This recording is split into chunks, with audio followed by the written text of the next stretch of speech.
Lucas Martins, un homme de 32 ans, ne s'est jamais considéré comme religieux.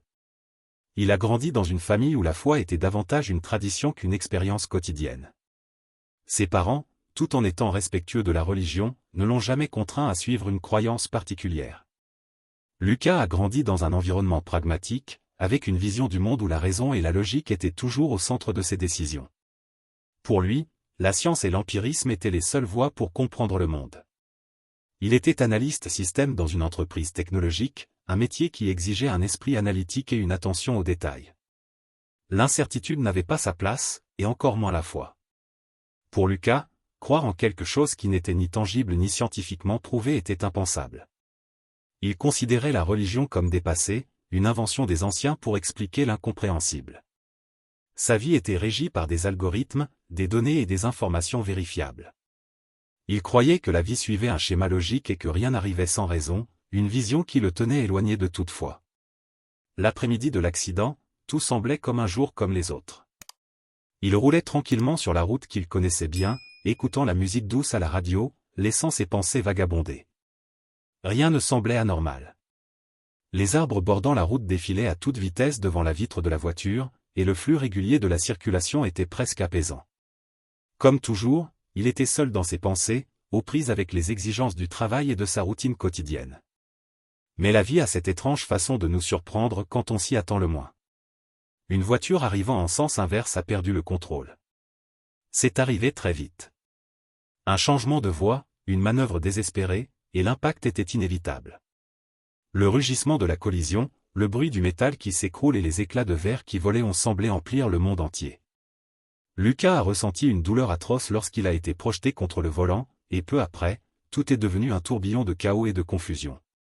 La voiture fit plusieurs tonneaux et, en un instant, il fut projeté contre les ceintures de sécurité, qui l'immobilisèrent douloureusement. Il essaya de respirer, mais la ceinture semblait trop serrée, lui coupant l'air. Sa vision se brouilla, et le seul bruit qu'il entendait était sa propre respiration laborieuse. La douleur dans ses côtes était atroce, et il pouvait à peine bouger les mains et les jambes. Il sentit sa tête heurter la vitre, et le monde autour de lui tournoya. Que lui arrivait-il? Il se demandait s'il avait la force de survivre. Mais au milieu de tout cela, une étrange sensation envahit son corps. Ce n'était pas physique, mais bien plus profond. C'était le sentiment qu'il n'était pas seul. Comme si une présence l'accompagnait, le protégeant. Il ne pouvait expliquer ce qu'il ressentait. La douleur était toujours là, la peur aussi, mais il y avait autre chose qu'il ne pouvait nier. C'était un sentiment de réconfort, de sécurité, comme s'il était enveloppé par quelque chose ou quelqu'un. Une lumière forte avec l'apparence d'un homme, grand et imposant, serait-ce un ange ou Jésus? Puis, sans aucune explication, il entendit une voix, douce mais claire dans son esprit, qui semblait venir de l'intérieur de son être. « Crois-moi, tout ira bien. » Il ne comprenait pas ce qui se passait. La voix semblait irréelle, elle n'était pas physique, mais il la ressentait au plus profond de lui-même. La peur et la douleur commençaient à s'atténuer. Il y avait quelque chose dans ces mots qui lui faisait croire, même sans comprendre, que tout irait bien. Il se sentait entouré, protégé. La voix lui apportait une paix inexplicable, comme si tout était sous contrôle, même lorsque la situation semblait hors de contrôle. Après l'accident, Lucas fut transporté à l'hôpital dans un état critique. L'équipe médicale fit de son mieux pour le stabiliser et il subit plusieurs interventions chirurgicales pour réparer des fractures et soulager ses poumons. Mais même après sa guérison physique, quelque chose clochait en lui. Quelque chose avait changé, mais il ne comprenait pas. La paix qu'il ressentait, la voix qu'il entendait résonner encore dans son esprit, comme un souvenir obsédant. Les premiers jours après l'accident, Lucas essaya de reprendre ses activités habituelles. Il pensait que tout cela n'était qu'une réaction au traumatisme. Il se considérait comme une personne rationnelle, et l'idée d'un « miracle » lui semblait absurde. Mais ce qu'il ressentait intérieurement était indéniable. Ce sentiment de calme, de quelque chose de plus grand, d'une présence bienveillante, persistait en lui. Cela le déconcertait. Il ne pouvait nier ce qu'il ressentait, mais il ne savait pas comment y faire face. Chaque jour, alors qu'il était à l'hôpital, il se demandait ce qui s'était réellement passé. Il commença à faire des recherches sur les miracles, les phénomènes inexpliqués et trouva des témoignages de personnes ayant vécu des expériences similaires. Mais rien ne semblait véritablement expliquer ce qu'il avait ressenti à ce moment-là. Le doute et la confusion le consumaient. Comment pouvait-il croire quelque chose d'inexplicable? Et, plus important encore, pourquoi commençait-il à se sentir si différent? Le sentiment d'être accompagné par quelque chose de plus grand commença à s'intensifier, mais Lucas se sentait déchiré. Il se surprit, une fois de plus, à tout rationaliser. Mais à chaque tentative de le nier, le sentiment de paix et de protection se renforçait. La foi, qu'il considérait auparavant comme lointaine et dénuée de sens, commençait à lui apparaître comme la seule explication à ce qu'il vivait.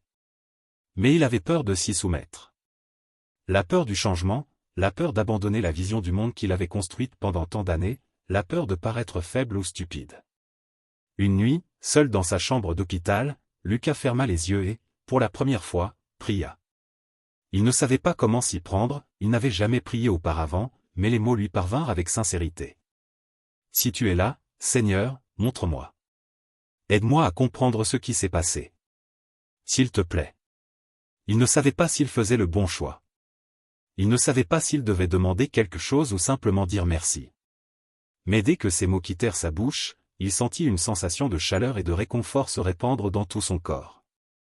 Il n'y eut ni lumière, ni miracle, mais il ressentit quelque chose d'indescriptible, comme s'il était entendu. Au fil du temps, Lucas commença à chercher davantage de réponses. Il commença à lire la Bible, non pas par contrainte, mais parce que quelque chose en lui le poussait à comprendre. Ce ne fut pas une conversion instantanée, mais un éveil. Il se sentit de plus en plus enclin à étudier, à apprendre, à écouter. Il ne voulait pas croire simplement parce qu'il lui était arrivé quelque chose. Il voulait comprendre. Pour lui, la foi ne devait pas être acceptée sans réflexion, sans questionnement. Il avait besoin de plus qu'un simple sentiment. Il voulait trouver la vérité. Lucas commença à s'interroger plus profondément sur sa vie. Il réfléchissait aux gens qui l'entouraient, à ses interactions quotidiennes, aux petites choses qu'il tenait auparavant pour acquises. Avant l'accident, il menait une vie égocentrique, concentrée sur son travail et ses propres besoins. Mais maintenant, quelque chose lui faisait voir les gens différemment. Il se sentait plus connecté, plus empathique. Non seulement il se souciait des autres, mais il ressentait le besoin d'aider. Il se demandait, est-ce cela, vivre une vie pleine de sens? Au fil du temps, Lucas a commencé à se sentir plus à l'aise avec ses propres doutes. Il ne les considérait plus comme des obstacles à surmonter, mais comme une étape naturelle de son cheminement. Il comprenait que la foi ne consistait pas à avoir toutes les réponses, mais à faire confiance même lorsque la compréhension était inaccessible. Le doute est devenu un espace de croissance, une opportunité d'approfondir sa connexion avec quelque chose de plus grand. Cependant, les changements internes de Lucas n'étaient pas sans difficulté. Il était encore en transition, et la logique, qui avait toujours été son filet de sécurité, s'accrochait encore à lui. Il savait que sa vie ne serait plus jamais la même, mais l'idée d'abandonner complètement la raison et la science au profit de quelque chose d'intangible le mettait mal à l'aise. Un week-end, Lucas décida de visiter l'église qu'il avait découverte pour la première fois. Quelque chose l'appelait à y être, même s'il se sentait encore étranger.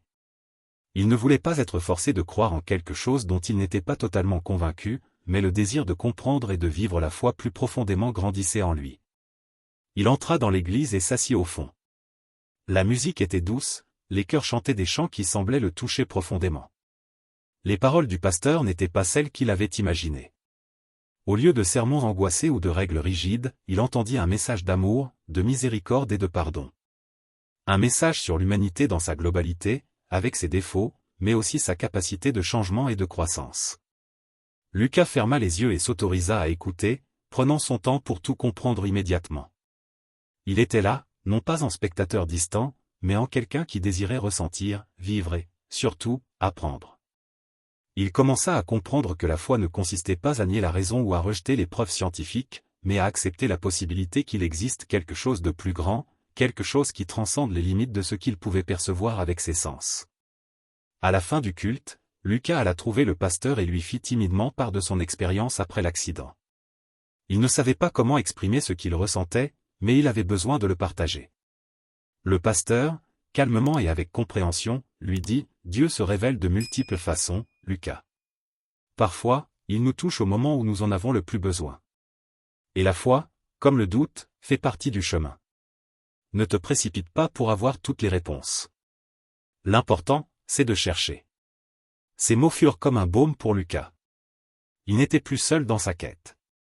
Il sentait qu'il commençait enfin à comprendre quelque chose de fondamental à propos de la foi. Il ne s'agissait pas de trouver toutes les réponses immédiatement, mais d'être prêt à parcourir le chemin, même dans l'incertitude.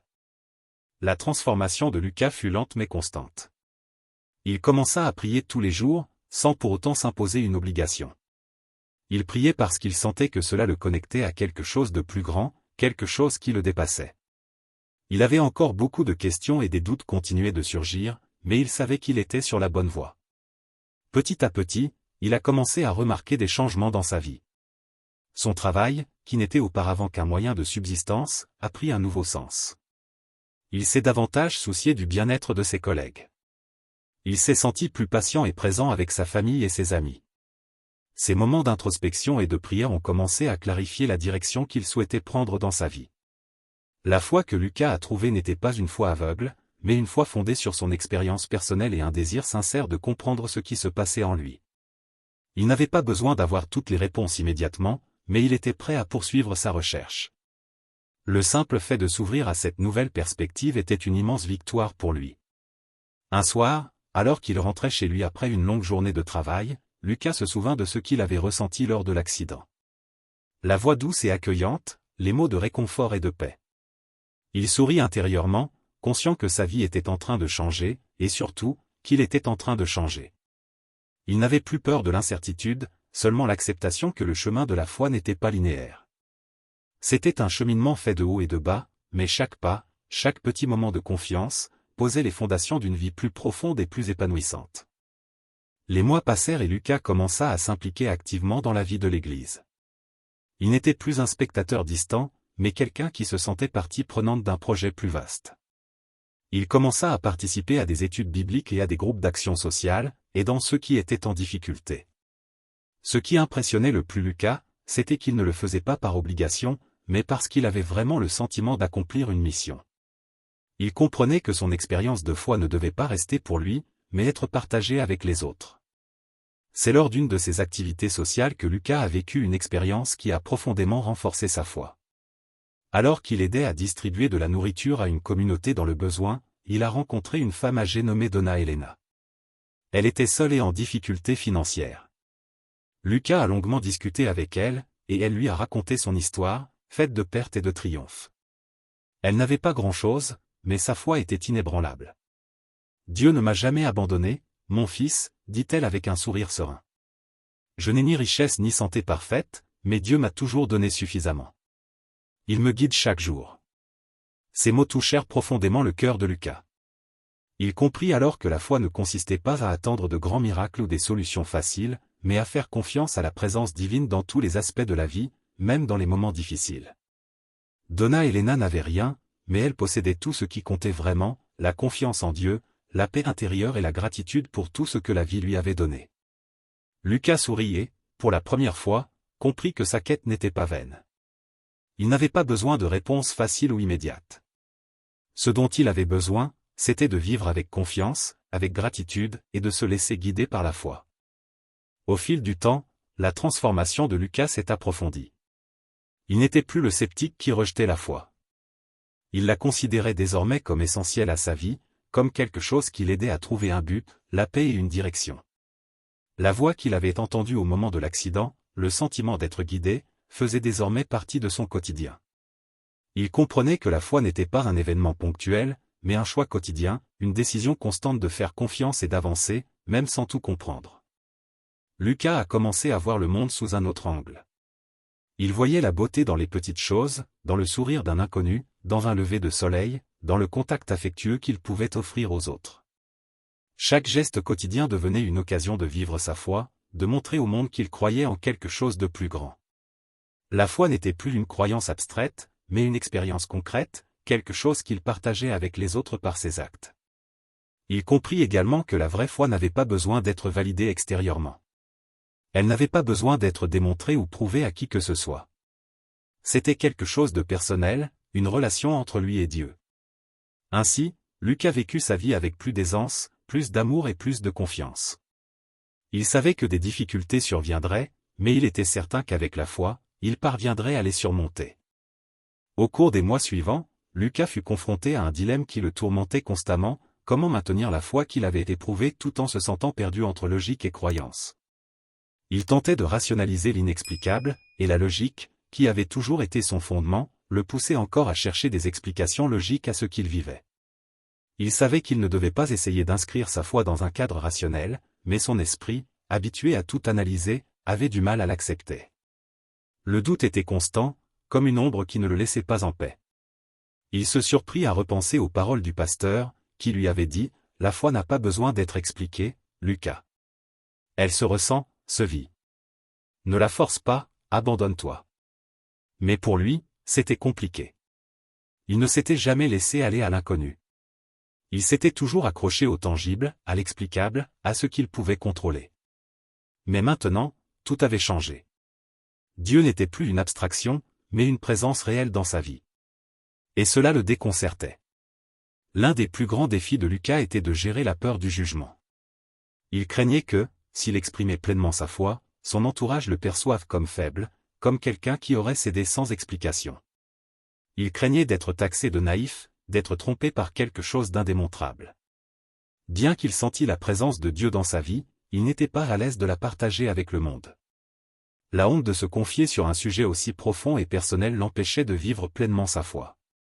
Pourtant, quelque chose le poussait en avant.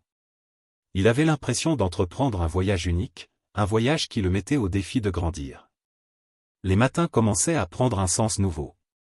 Il s'autorisait, chaque jour, à être reconnaissant d'être en vie. La douce lumière de l'aube devenait une métaphore de sa propre vie. La lumière de sa foi naissait lentement, et il s'autorisait à la contempler, même si le doute persistait. C'était comme s'il épluchait lentement les couches de scepticisme qui avaient recouvert son cœur, des couches accumulées au fil des ans. Il a commencé à comprendre que le simple fait d'être ouvert à la recherche de réponses, de s'autoriser à vivre l'expérience de la foi, était déjà une étape importante. Il n'avait pas besoin d'avoir toutes les réponses. Il n'avait pas besoin de tout comprendre immédiatement. Le simple fait de chercher était une démonstration de sa confiance. Il se sentait peu à peu plus à l'aise dans sa quête. Il n'y avait plus d'urgence. Il était prêt à suivre le calendrier de Dieu. Lucas sentait qu'il était à un tournant de sa vie, mais il savait que le chemin ne serait pas facile. Ce ne serait pas une ligne droite. Il ne s'attendait pas à un changement instantané, mais il savait qu'à chaque pas, sa foi s'approfondirait, tout comme sa compréhension de qui il était, de son but dans la vie et de la véritable essence de l'amour de Dieu. Ce qu'il avait éprouvé lors de l'accident, ce sentiment indescriptible d'être pris en charge, était indélébile. Cela faisait désormais partie de lui. Au fil du temps, Lucas a commencé à comprendre que la foi n'était pas une émotion passagère, mais un choix permanent. Chaque jour, il prenait la décision de faire confiance, même lorsque le doute surgissait, même lorsqu'il n'avait pas toutes les réponses. Il a commencé à comprendre que la foi n'était pas une chose acquise une fois pour toutes. C'était un processus. Un processus de confiance, de patience et d'abandon. C'était aussi un processus d'abandon, de lâcher prise et de laisser Dieu accomplir son œuvre dans sa vie. Il y avait des moments où Lucas se sentait complètement perdu, comme s'il marchait seul sur un chemin sombre. Il remettait en question sa foi, se demandant s'il était sur la bonne voie. Il se demandait pourquoi il rencontrait encore des difficultés, pourquoi les choses n'étaient pas plus faciles après avoir trouvé cette foi. Il ne s'attendait pas à une vie sans soucis, mais plutôt à savoir si la foi qu'il ressentait était vécue avec authenticité. En faisait-il assez? Sa foi était-elle assez forte pour résister aux épreuves qui se présentaient? C'est alors que Lucas eut une conversation avec un ami très cher, Gustavo, qui le connaissait depuis l'enfance. Gustavo avait toujours été très proche de lui, et au cours de cette conversation, Lucas lui confia ses insécurités et ses doutes. Il lui parla des luttes intérieures auxquelles il était confronté, de la peur de ne pas être véritablement fidèle à Dieu. Gustavo, lui aussi chrétien, le regarda avec compréhension et lui dit quelque chose qui le toucha profondément. « Lucas, la foi ne signifie pas être parfait. Ce n'est pas avoir toutes les réponses ou ne pas avoir de doute. La foi, c'est se laisser transformer, se permettre de faire confiance même sans explication. Et, par-dessus tout, c'est une question d'amour. L'amour que tu ressens dans ton cœur, l'amour que tu donnes aux autres, l'amour que Dieu a pour toi. Voilà la vraie foi. » Ces mots touchèrent profondément le cœur de Lucas. Il comprit que la foi ne consistait pas à tout faire correctement, mais à être prêt à avancer, un pas à la fois, et à laisser l'amour de Dieu façonner sa vie. Il comprit que les doutes ne le rendaient pas moins fidèle. Au contraire, ils étaient une opportunité de grandir, une chance d'approfondir encore le chemin. La véritable épreuve de sa foi fut lorsqu'il dut affronter le monde séculier et matérialiste dans lequel il vivait. Comme lui, beaucoup autour de lui ne croyaient pas en Dieu, ou du moins ne voyaient pas la nécessité de suivre une religion ou une foi spirituelle. Il sentait qu'en partageant son expérience de foi, il risquait d'être ridiculisé ou discrédité. Il se demandait si les gens le percevraient comme faible ou naïf, quelqu'un qui s'accroche à quelque chose d'irrationnel, d'invisible et d'intouchable. Mais à mesure qu'il passait du temps à méditer et à réfléchir, Lucas commença à comprendre que la foi n'avait pas besoin d'être partagée avec tout le monde. Sa relation avec Dieu était personnelle, intime, et il n'avait pas besoin de forcer qui que ce soit à croire ce qu'il croyait. La foi qu'il cultivait lui apportait paix, réconfort et force, et peu importait que les autres la comprennent ou non. Il vivait sa vérité, et cela lui suffisait. Accepter son changement fut un processus difficile, mais aussi libérateur. Lucas s'autorisa enfin à être lui-même, sans crainte du jugement. Il commença à exprimer sa foi de manière plus subtile, mais authentique, par des actes de bonté, de patience et de générosité. Il comprit que la foi ne se résumait pas à des mots, mais à vivre selon les principes qu'il croyait vrais. C'était l'essentiel. Avec le temps, Lucas a commencé à se sentir plus à l'aise pour partager son expérience avec les autres, mais sans forcer ni agresser. Il partageait son histoire avec ceux qui étaient disposés à l'écouter, sans avoir besoin de convaincre ou de convertir qui que ce soit. Il n'avait rien à prouver à personne. Sa foi faisait désormais partie intégrante de lui-même, et il n'éprouvait plus le besoin de la justifier. Ce que Lucas a vécu lors de l'accident, la paix inexplicable qu'il a ressentie dans ce moment d'angoisse, a été la clé de son cheminement spirituel. Le miracle ne résidait pas dans un événement isolé ni dans une réponse immédiate à toutes ces questions. Il résidait dans sa transformation intérieure, dans la façon dont il a commencé à vivre sa vie avec plus d'amour, plus de gratitude et plus de confiance en Dieu. Luc commença à comprendre que la vraie foi n'exigeait pas la perfection, mais la sincérité. Il s'agissait d'être authentique, d'être prêt à grandir et de faire confiance, même dans les situations où les réponses n'étaient pas claires. Dieu était avec lui, non pas parce qu'il était parfait, mais parce qu'il s'abandonnait sincèrement à ce cheminement. Et ce cheminement n'avait pas de fin. Il savait qu'il continuerait à apprendre, à grandir et à se transformer. Mais finalement, Luc comprit, la foi ne s'expliquait pas, mais se vivait. Il n'avait pas besoin de miracles grandioses. La vraie magie de la vie résidait dans les petites choses, le sourire d'un inconnu, une main tendue, la capacité de pardonner. Lucas sentait que, chaque jour, il était davantage connecté à l'essence de Dieu et plus en paix avec lui-même. Il savait que ce n'était que la continuation d'un cheminement commencé au moment de l'accident, mais qui prenait désormais une forme beaucoup plus profonde et significative.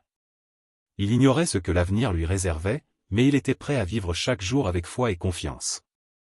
Si vous êtes arrivé jusqu'ici et avez suivi le cheminement de foi de Lucas et le miracle qu'il a vécu, abonnez-vous à la chaîne, aimez-la et dites-moi dans les commentaires si vous avez déjà vécu ou été témoin d'un miracle. De nos jours, la religion importe peu, mais la foi, la gratitude et l'amour du prochain comptent. Merci et à bientôt pour la prochaine histoire.